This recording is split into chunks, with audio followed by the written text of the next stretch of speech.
We have to change on the level of our being and on the level of our doing. And that the level of being precedes that level of doing. That's the nonviolent aspect, because mean people aren't going to bring this forth. If you don't think ethics matters, and if you think you're the only one who knows the truth, you can't be a conduit for this new energy. We have to seek to purify our hearts if we're going to purify our society.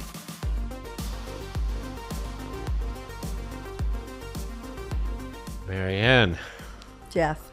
Great to see you. Always good to see you. Thank you. I know. We always have some of our most animated conversations off camera. Yes. It's a lifetime thing with you and me, I hope. You put me down a Jesus wormhole. I what? You put me down a Jesus wormhole. Oh, yes, I learned more about Jesus over the last few days than I think I knew in my whole life. Well, good. It was good. Good. I'm glad I did. It was eye-opening. I went in with a little skepticism. And I've come out a saved man.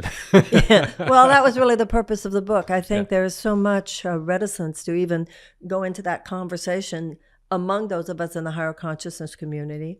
And I have come to understand that people who were raised Christian and who have come to have some problem with the dogma and doctrine of the ecclesiastical church, the exclusivity of it and so forth, have gone like this.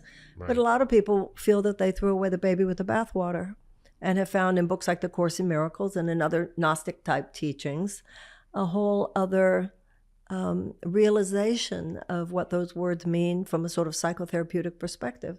So yeah, and also my book what took the you there original, a bit, I'm happy. Yeah, and also some of the original intention of, like, for example, one of the places you pushed me, which you kind of hint at in the book, but is the Gospel of Mary, which is now, I think, associated more with the Gnostic Gospels, right? And how Mary Magdalene was really the first person, right, to witness Christ on the resurrection. She goes to his tomb and the stone is removed, or what have you. And she recounts that meeting in her gospel, which of course is not in the typical Christian ecclesiastical gospel canon, but is then in the Gnostic Gospels. And what she is pointing to in her gospel is that what Jesus told her was that every man, every woman should be looking for the Jesus inside of them, that this was about an internal transformation. It was about the worship of some external patriarchal bogey in the sky. So interesting. Well, when he said, "My kingdom is not of this world," that was thousands of years before Sigmund Freud would be born. It's not as though there was no conversation of the inner life, but there was no conversation of an actual inner domain on the planet yet. And now that we know that there is an inner domain, every bit as real as the external world, our thoughts, our feelings, what we go through emotionally, then the idea of Jesus, of the inner world, and Romans' renewal of the mind, we're looking at all of that very differently. In the Course in Miracles, it says that at their highest place, religion and psychotherapy become one. It's binding back your thoughts, your mind, to the truth in which we were created, but which this world trains you to forget. So when you look at this psychological, psychotherapeutic dimension of the teachings of Christ, or of any religious or spiritual scripture, you see code. And you see a code to not only someone else's journey thousands of years ago, but to your own journey. The birth of Christ being the birth of our own better self, our own higher evolutionary possibility, mothered by our humanness, fathered by God. The idea of Mary as the divine feminine, Joseph is the divine masculine, get her out of town, bring her back, navigate the material world so this precious part of you can survive. The fact that the three kings get off their horses and bow, meaning that the world will bow to your most vulnerable self. If you find that place, you will attract the powers of the world, the ministry, which is our lives. And if you need more, the loaves will turn into fishes as long as you're on task, on purpose, and you'll be able to heal the sick, which, you'll be able to raise the dead in places in each other. Yes, Herod, that ego mind after you wants to kill that in you. The ego will ultimately crucify you. We will all go through it. Now, it's like St. John said of the dark night of the soul. It's not if, it's when. And your consciousness, whether your crucifixion was getting sober, going through cancer, going through a divorce, going bankrupt, losing someone you love, we go into that painful place, but our consciousness while on that cross determines what will happen after, and what will happen after the time in the tomb, and the grief and the working on it and the pain of it all and the heartbreak and what we learn from it, and atoning and growing and forgiving. We come out in a resurrected state, which is the return to your right mind. And one of the things I love there is how the women who came to reclaim the body were told, he's not there, he's risen.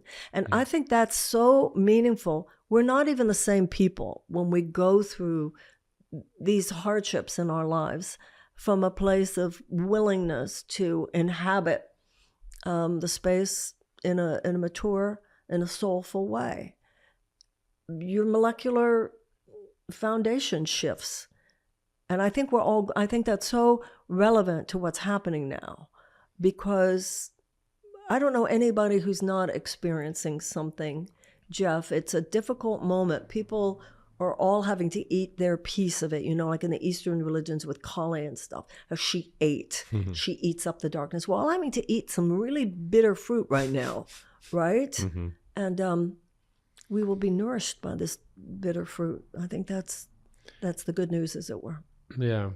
And I think what we've experienced culturally, the failings of kind of traditional institutions, and that underwrite this feeling of separateness and hyper individualism. So this idea that we feel like a separate self locked up in a ever sagging bag of skin, separate from the external world around us, and in competition with it, and in competition with nature, etc. And you look at like the rise, for example, in plant medicine right now, right? So one of the things that plant medicine provides for you is one of the things that traditional institutional religions seem not to provide, which is an experience, a transformation from experiencing yourself as separate to the sensation of feeling integrated in the world around you. And if you look at it, the Eastern traditions point more to that concept of mysticism, that mystical experience from that transformation from separateness to interconnection. But traditional Abrahamic religions seem to fall short in that regard. Well, even the traditional Abrahamic religions, though, have their mystical place. In Judaism, it's the Kabbalah. In Islam, it's Sufism. In Christianity, it is those Gnostic and mystical traditions. So I don't think the West lacks those things. They're just being rediscovered. We're living at a time of a profound rethink. Repensez, repent, for the kingdom of heaven is at hand. The kingdom of a much greater, more expanded awareness of our oneness, that which lies beyond our separateness. So people are rethinking everything. We're rethinking religion. We're rethinking politics. We're rethinking food. We're rethinking agriculture. We're rethinking energy. We're rethinking our relationship to nature. We're rethinking sex and sexuality. We're rethinking ourselves. And we're rethinking our relationship to the divine. So I see it as all of one piece, that the old institutional realities, which, as you said, have been underlying and underpinning and perpetuating and maintaining these very disconnected, ultimately malfunctional attitudes and patterns of behavior are crumbling. And we are in a place which species come to sometimes. If a species is displaying behavioral patterns that are malfunctional, maladaptive for the survival of that species will, one of two things will happen. It will either evolve, it will take a leap forward into a new place, or it will go extinct. I was reading the other day when the Secretary General of the United Nations saying, we're on an unsustainable path here. Mm-hmm. I've always felt the word unsustainable isn't quite ugly enough. It sounds like it might be pretty. It's not. It means we die. And if you don't, your grandkids do. It can't, that the civilization will ultimately not be able to absorb these repeated episodes of explosive malfunction on the planet. So what are the religious figures, whether it's Jesus or any other? They represent the mutation. They represent the member of the species that is demonstrating a different kind of thinking, a different kind of behavior.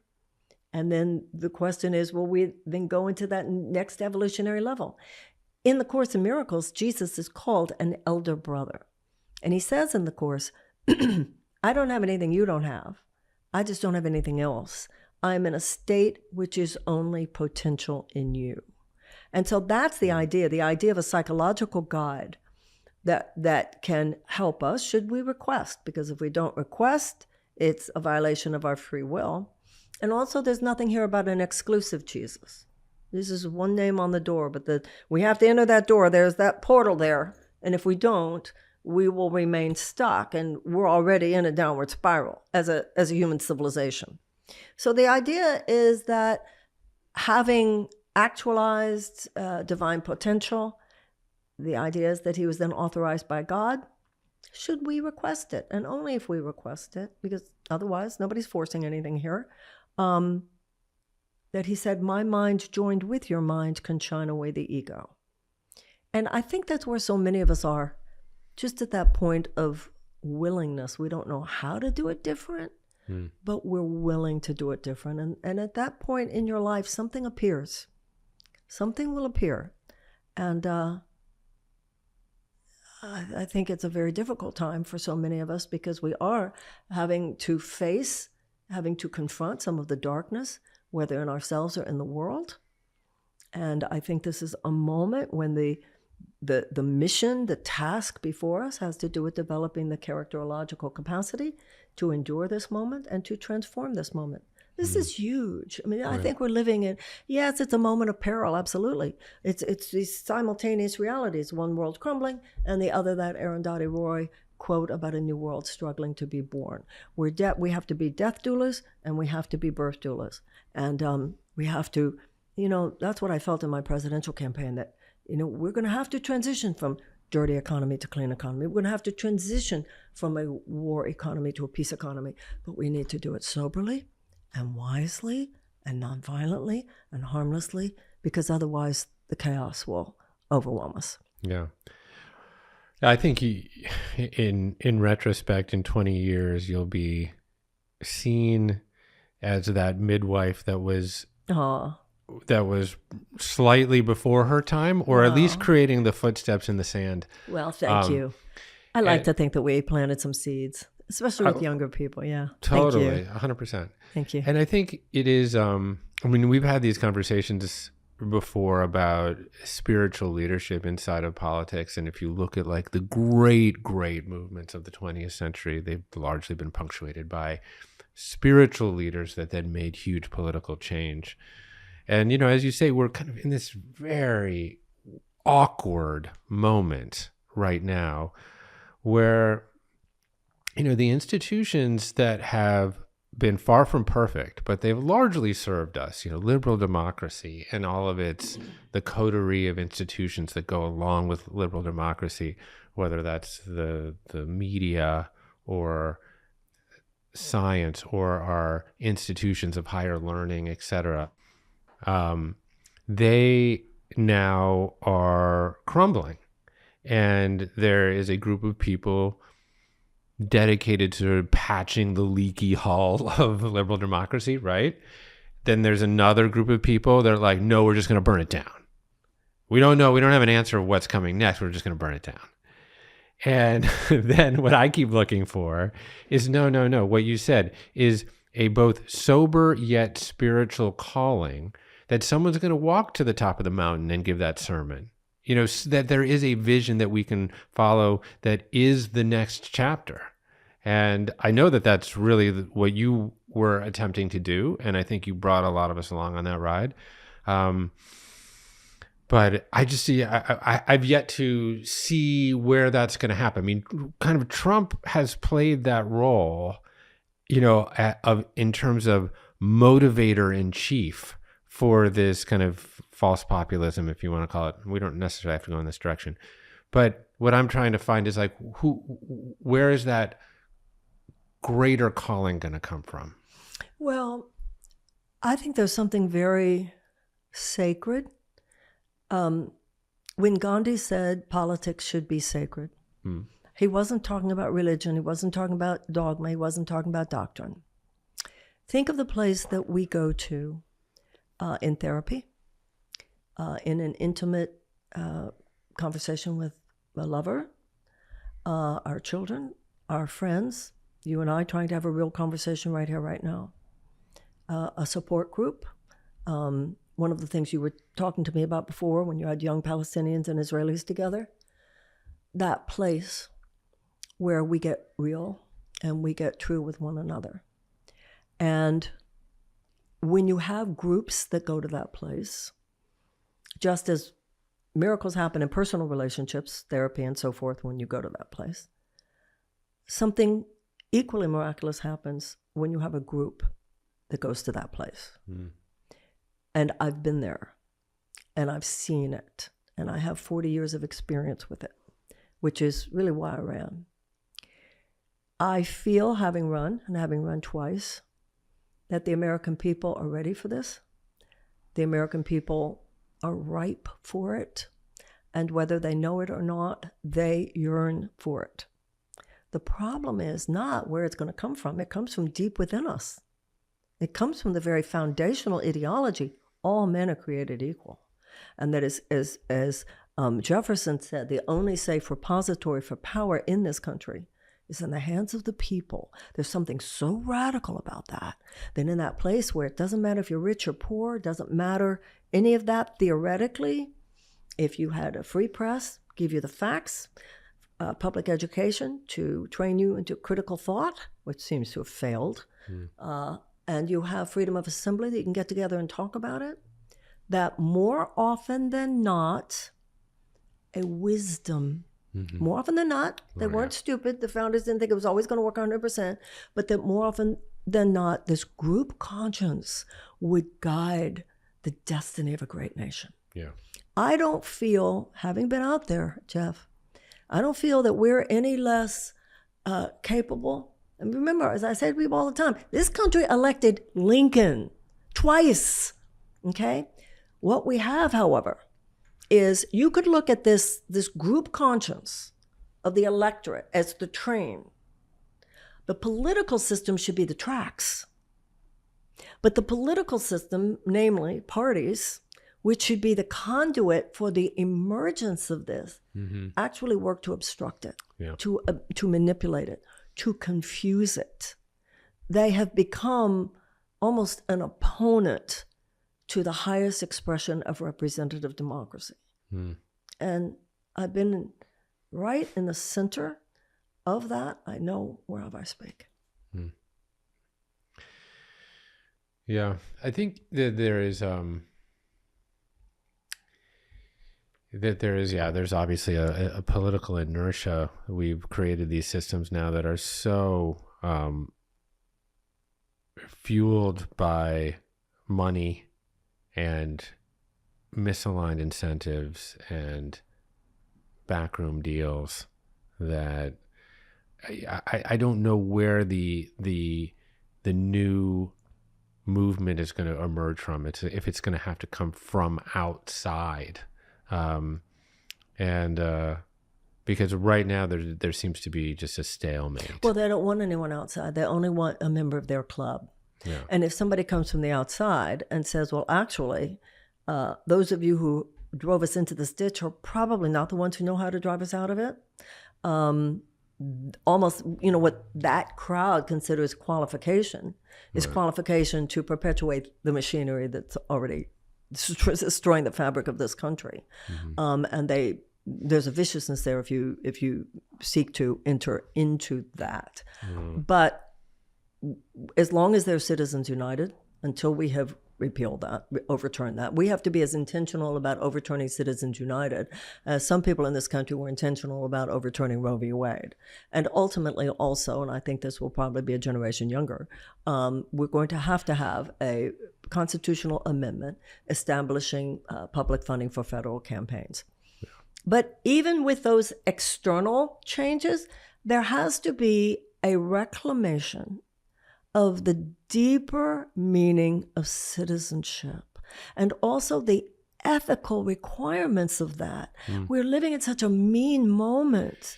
Oh my God, people are so mean. People jump to judgment. Nobody gives anyone a benefit of the doubt. This cancel culture nonsense. It's not just where it's going to come from. It's also where it's going to come from within us. Yeah. I don't think it's going to come from that machine. I do think it's going to be those of us who are saying, you know what, no. But it also has to be a place within us. And that's real basic to the philosophy of nonviolence, the purification of your own heart. Because if, those of us who are hating on each other and thinking that people owe it to us to agree with us and think that our way is the only way that's right and that any group has a monopoly on truth. I was at a dinner the other night. And it was interesting. It was in New York. It was a Rosh Hashanah dinner. And they weren't MAGA people, but I think most of the people at the table leaned right. Mm-hmm. That was clear. And there was this one, but it was a very fun dinner party, and we were all yelling at each other. But it was like good yelling at each other. Yeah. Like, no, It was great, actually. And at one point, when this climax of the yelling, this guy says, yeah, well, which of us is right? I said, both of us. Yeah. Both of us. Nobody owns this country. Nobody owes it to you to agree with you. Even Eisenhower said the American mind at its best is both liberal and conservative. There are high-minded liberal principles, high-minded conservative principles.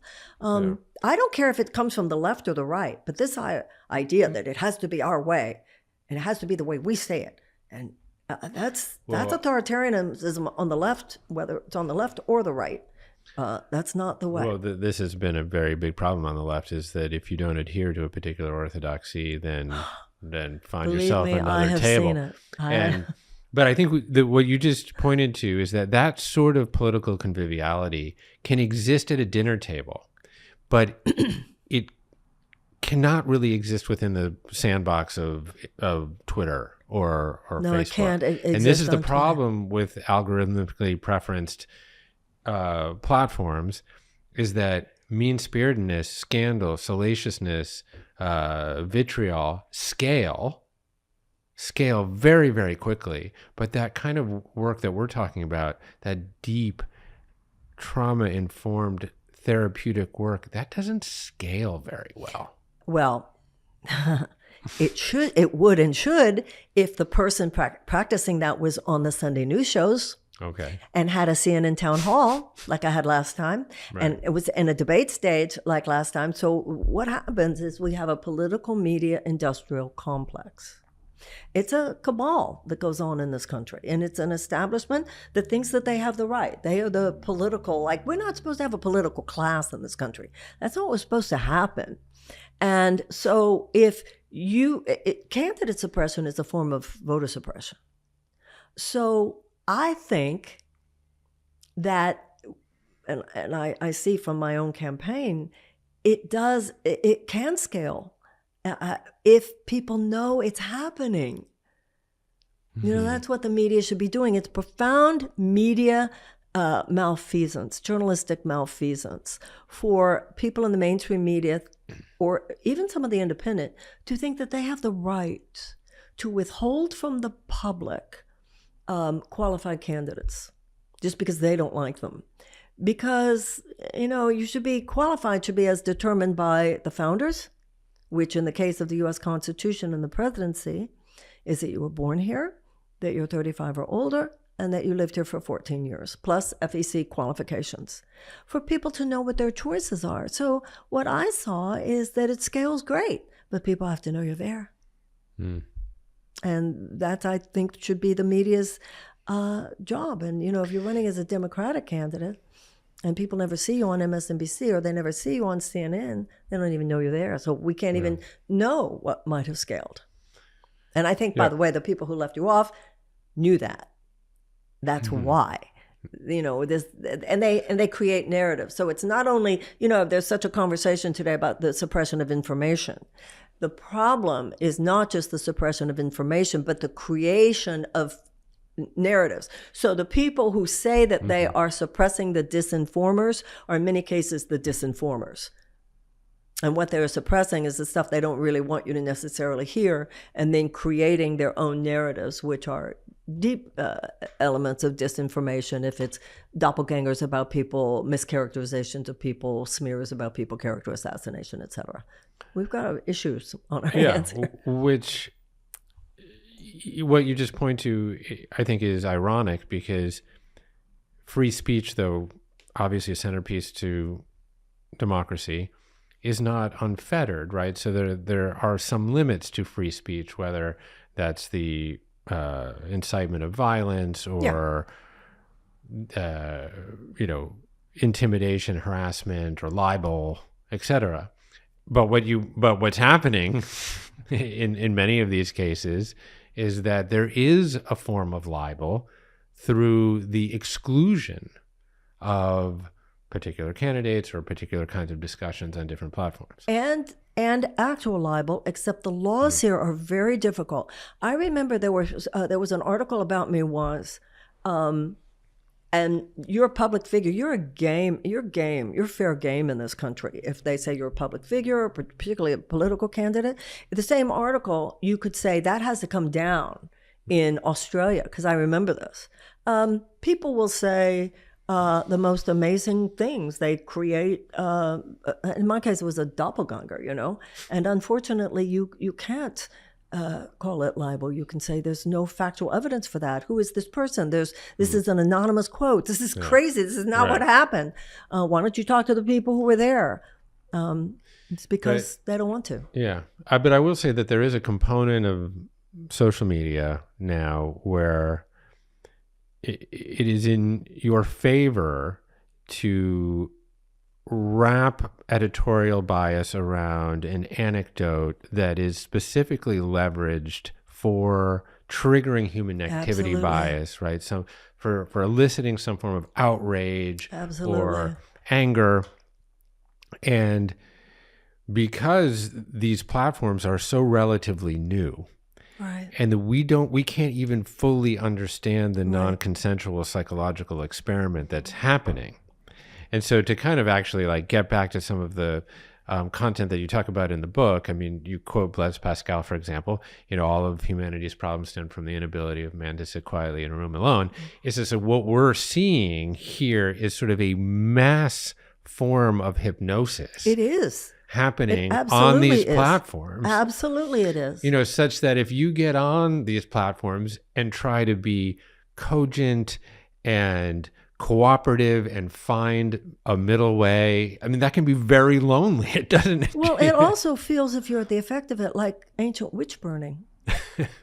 No, truly. It's almost a hysteria. I heard. Yeah. And you can't. Yeah. Yeah. So just that one of the answers to I think what we're experiencing is being able to equip people with the means of internal transformation. And I mean, practices, obviously, I'm very into the meditation mindfulness world.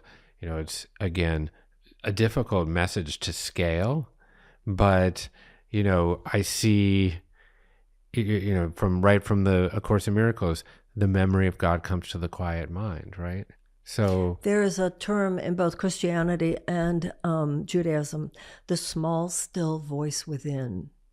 And the Course says the ego, the fear mind, speaks first and speaks loudest. And in today's world, mainly because of social media, it's an assault on the nervous system all day, every day. J'accuse, and attacking people and canceling people and lying about people so casually. But I think the tools of transformation are one element of creating a kind of invulnerability to that, but also a critical thought. Critical thought. I mean, when I would see when I was running for president, sophisticated, so-called sophisticated people who seem to have forgotten what they learned in civics class in the 7th grade, buying into things like, well, we don't primary incumbent presidents. Oh yes, we don't primary incumbent presidents. Oh yes, well, we don't primary incumbent. Cannot even see this is a DNC created narrative. I'm old enough. No, Eugene McCarthy and Bobby Kennedy Sr. primaried Lyndon Johnson. Teddy Kennedy primaried Jimmy Carter. This is just a narrative they create. And then everybody that goes around. I saw a film, it's one of my favorite movies, is by the filmmaker Henry Jaglom, called Deja Vu. It's one of my favorite movies, right? And so I've always had this thing. Henry Jaglom did this incredible movie. Well, when I was running, Henry Jaglom was sending out to all his friends, a vote for Marianne Williamson is a vote for Donald Trump. It was a primary. You can't have a spoiler in a primary.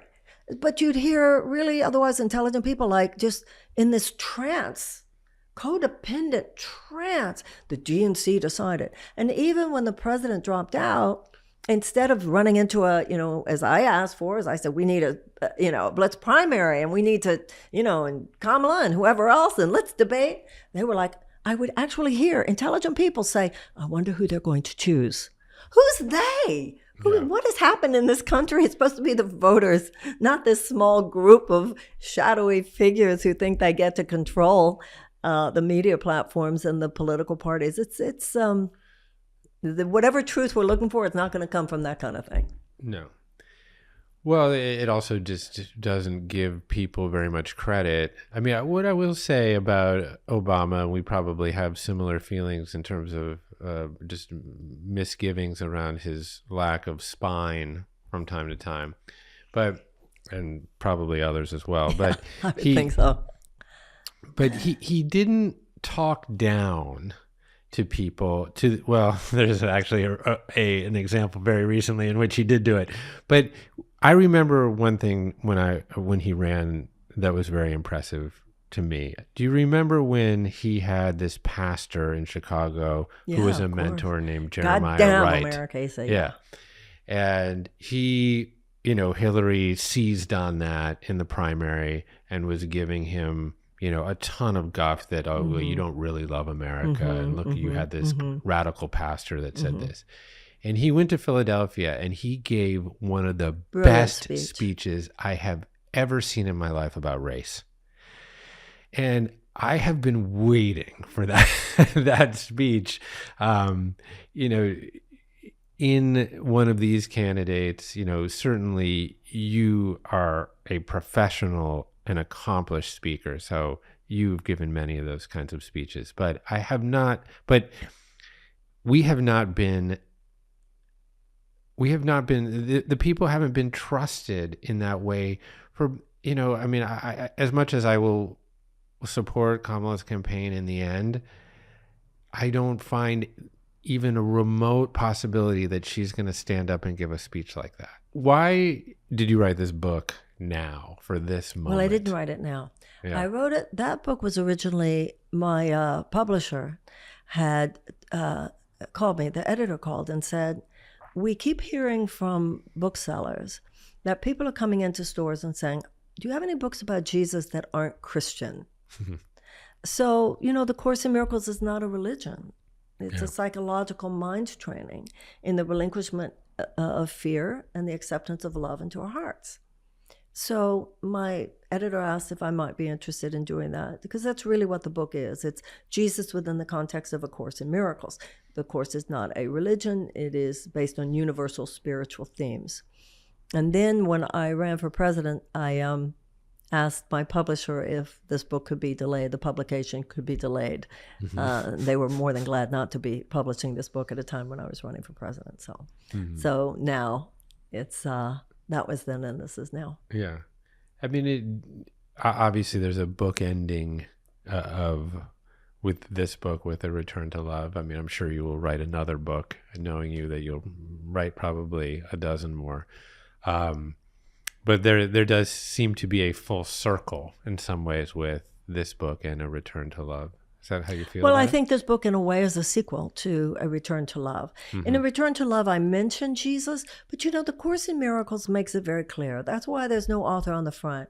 You can believe that this book comes from him. You cannot believe that this book comes from him. The issue is whether or not you practice its principles. The Course in Miracles says belief is meaningless. Experience is everything. A universal belief is not possible. A universal experience is both possible and necessary. So, I'm Jewish. When I first picked up the Course in Miracles, I saw that Christian language, and it was like I had studied a lot of Christian theology in college, but this was my regular personal life, and it was like, oh, I guess that's just a Christian book, so I don't read that. And then I saw it again a year later. I was in such pain. I wasn't even thinking about the language, and then you learn very quickly this is not a religious text. These are words, traditional concepts used in very psychotherapeutic ways. And what I found, because I had not been taught anything, my mother had just said, my parents would say, honey, they read that Bible and we read this one. The only thing I ever remember my mother saying about Jesus, and I think about this, she used to say, I think he was very, she would say, I think he was very polite. Where did she get this? I don't know. Not from reading the book, I'll tell you. But anyway. I think he was probably quite polite. Well, he had some moments. That's true. He was a salesperson, but a sort of a humble salesperson. But he kicked over those tables, and he at some point said, "I'm not talking to you." To several people. Fair So, but that's called the masculine. Why do we make it bad? But in all of us, by the way. But people I knew who had been brought up Christian, much like what you were mentioning before, that's where I witnessed people were like, I don't know. I'm not going there. Yeah. So I just was learning new principles, and it was kind of exciting to me because I had nothing on them. But a lot of people who come to the Course in Miracles from certain Christian contexts have to unlearn old things in order to then learn new. So I always say there's something there to offend just about everybody. Yeah. It pushes everybody's buttons, no matter what your buttons were. Mm-hmm. Yeah, for me, it was actually interesting to go back and relearn some of the actual history of kind of the prophecies that were in kind of Isaiah and the book of Micah. My daughter's named Micah, so that kind of foresaw or presaged the birth of Christ, or the birth in Bethlehem. And a lot of the other prophecies that he would go to Egypt, and that he would walk through the desert for 40 days, which sort of represented the 40 years of the Israelis, or the Jews, in the Sinai Peninsula with Moses. All these kinds of really interesting things. And then the King Herod sort of massacre of the innocents. I didn't remember that story, and how essentially that King Herod was had sort of made nice with the Romans, and so they let him rule Judea, and he was a Jew. But then he felt threatened by this prophecy that there was going to be this savior that was going to be born, King of the Jews, the King of the Jews, and so. I think what he did, and you'll help me here, is that he said, okay, we're going to kill all of the Jewish babies. The Jewish babies. And did kill many Jewish babies. So this is very similar, actually, to the story in ancient Egyptian, where the brother of Isis is out to get the baby Horus. So these are basic archetypal themes. However, more importantly, and this is true whether it's Egyptian religion or any other religious or spiritual text, just like when people say to you, every character in your dream is you, every character in these stories is you. Yeah. You are Mary, sleeping, told to go up onto the roof, being told by an angel, a thought of God, higher minds, when you're meditating, when you're walking through nature, when you're praying, whatever, that something new is going to be born in you, mothered by your humanity, fathered by God. And Herod is the ego mind. It says, well, I'm going to nip that in the bud. Right. These like thoughts close to God, i.e. Jewish babies. You think that's going to survive? No. And then here it has sons, and they're all going to come after you. And but the divine masculine in you will intuitively know, better get her out of town. He's coming, bring her back. And you see all the story, and that's really what the book is about. How the story is your story. It's not just the story, the historical tale of one man 2,000 years ago. It's the journey of all of our lives. And but this is true also the story of Buddha. It's the story of the Old Testament, the story of Moses. This is no different in that sense from all great religious stories. Oh my God, that's you. Kali, she eats the darkness. You're going to have to eat that. You're going to have to experience that. You're going to have to digest it. And ultimately you will be nourished by it. Do you have any sense of, I've heard the people make this case that during these lost years, kind of between, I guess, when he was 12 and 30, I mean, it was a long time, right?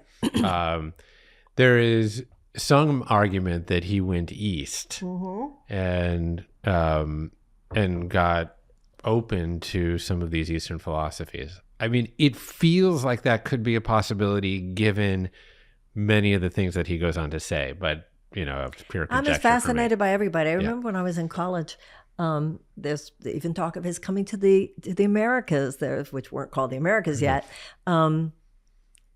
Listen, we know his mother saw him at the temple after his bar mitzvah, and the next thing you know, it's all those years later in his beginning his ministry. So it's one of the great mysteries, and I don't know any more than anybody else does. I just have the same fascination with the question that everybody else does. I was joking with Wellington here because he loves to work out, and he always asks me what kind of protocol I'm on. So I said, I'm on the Jesus protocol. And he was like, what does that mean? I call it Jehovah's Fitness. Really funny. So it's 40 days of zone 2 and a lot of fasting. And then I come back on a Friday, I do some CrossFit, and I eat some fish. This is true? Really? No, I'm joking. By Saturday, I'm dead. Yeah. By Sunday, I'm back alive again. I'm good. That's very funny, actually. That's my Jesus protocol. What's going on next for you? Well, I've had to spend some time healing, processing. It was and now I'm back. I'm talking about this book. I'm writing articles on my Substack. I wrote an article about that I called Integrative Politics the other day. Wrote a book about what's happening in Israel and Palestine. And I'm talking about this book. Some people, when I was in college, and I think that you can relate to this. You're younger than me, but we're still that Not same really. general Yeah. time. So in the morning, we would read Ram Dass and Alan Watts, and in the afternoon, we would go to Vietnam anti-war protests. People weren't yet saying, stay in your lane. We're multidimensional beings. You don't have to choose a lane. You're human. The countercultural revolution at that time was everything. It was politics, it was music, it was sex, it was culture. It was everything.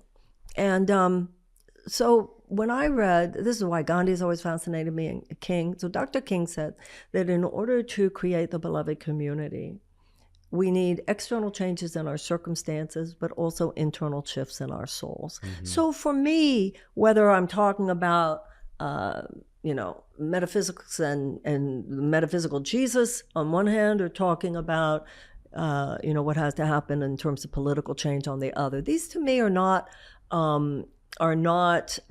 separate corners that never the twain shall meet. I think quite the opposite. I think we need to do in politics what we've done in medicine, and ultimately arrived at an integrative model.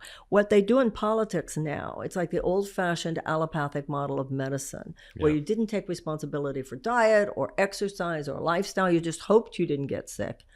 And then if you did get sick, you sought some external remedy to eradicate or suppress the symptom. Well, we moved from that. Complementary medicine, alternative medicine, finally ending up with integrative model of medicine, now functional, right? Energy medicine.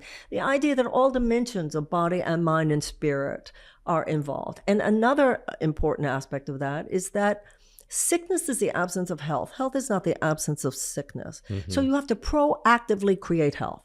So we have to look at the sickness of our society in the same way. You know, when Martin Luther King said there's negative peace and positive peace. Negative peace is where there's no outright violence, but there's underlying tension and anxiety. Positive peace, he said, can only be predicated on brotherhood and justice. So now we have a very allopathic model of politics. Just treat the symptom.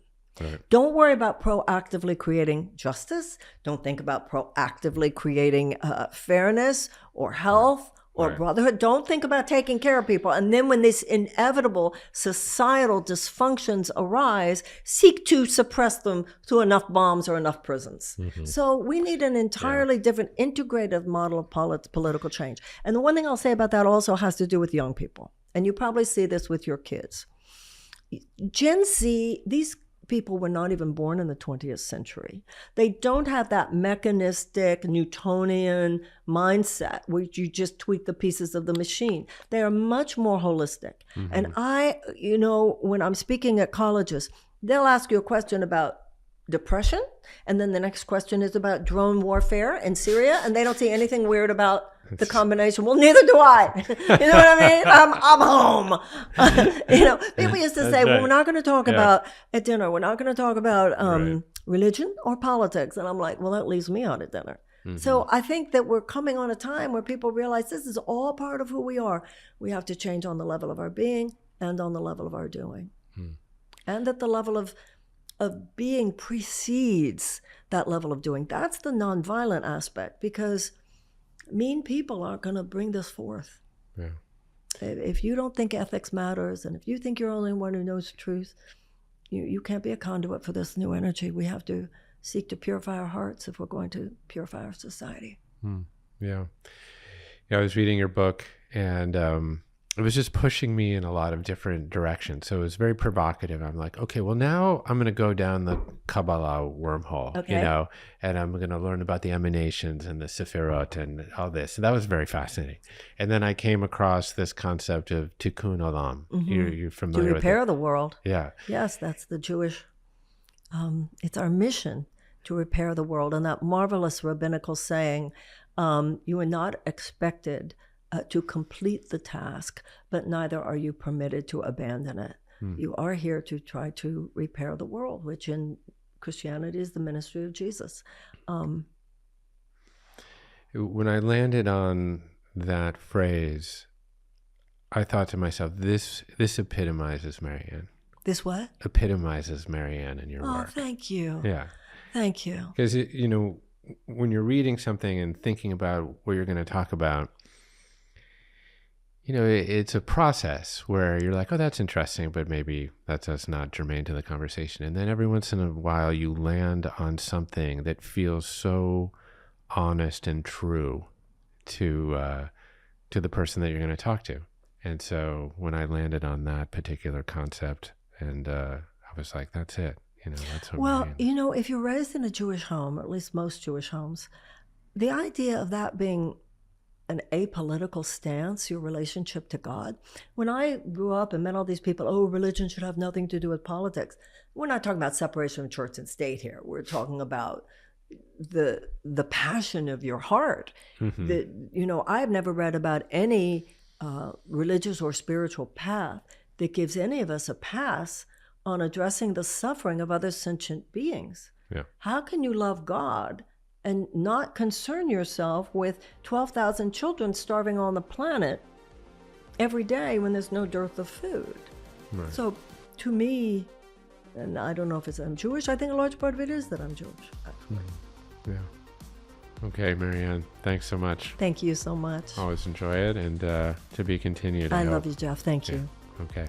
Hey, thanks a lot for watching. If you enjoyed this video, then I think you'll love this one too.